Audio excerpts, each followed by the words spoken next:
For India, declaring Tibet as an occupied territory would mean rectifying some historic wrongs. The Shimla Accord of 1914 had declared Tibet as an autonomous region. China went ahead and occupied it.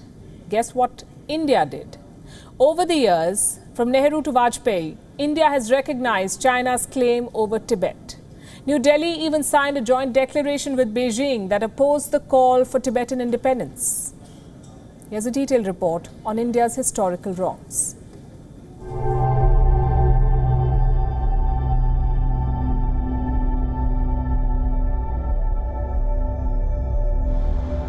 Tibet does not belong to China, but China claims ownership.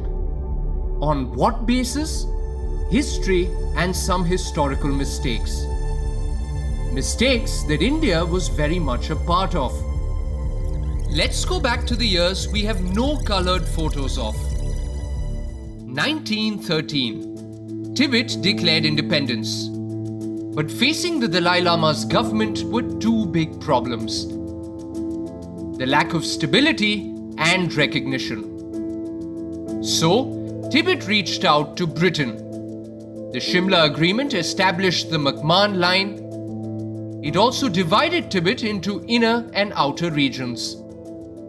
The governments of Great Britain and China, recognizing that Tibet is under the suzerainty of China and recognizing also the autonomy of Outer Tibet, engaged to respect the territorial integrity of the country and to abstain from interference in the administration of Outer Tibet, including the selection and installation of the Dalai Lama, which shall remain in the hands of the Tibetan government at Lhasa. The government of China engages not to convert Tibet into a Chinese province. China did not sign this accord. In 1949, Beijing invaded Tibet. India called the move deplorable and not in the interest of China or peace. New Delhi followed it up with a big blunder. In 1949, the government of Jawaharlal Nehru signed the Panchsheel Treaty in Beijing. Agreement between the Republic of India and the People's Republic of China on trade and intercourse between India and the Tibet region of China. India recognized China's claim over Tibet. The point was hammered in the year 2003. India's former Prime Minister, the late Atal Bihari Vajpayee, was visiting China. He signed a joint declaration along with Chinese Premier Wen Jiabao. The Indian side recognizes that the Tibet Autonomous Region is a part of the territory of the People's Republic of China and reiterates that it does not allow Tibetans to engage in anti-China political activities in India. The Chinese side expresses its appreciation for the Indian position and reiterates that it is firmly opposed to any attempt and action aimed at splitting China and bringing about independence of Tibet.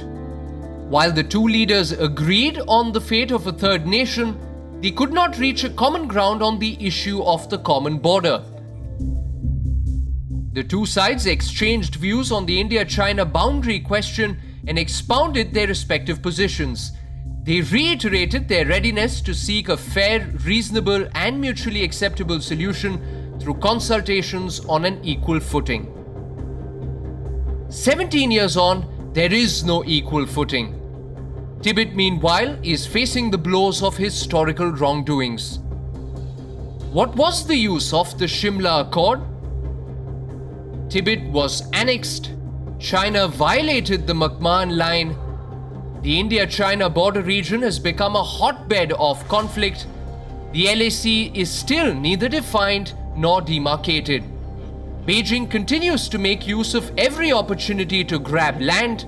The Galwan skirmish is one such example. In Tibet, 1.2 million people have died since the Chinese occupation. If there is one lesson we can draw from the situation, it is this: when it comes to conflicts, the past is never dead. It is in fact not past at all. Bureau Report, WION World is One.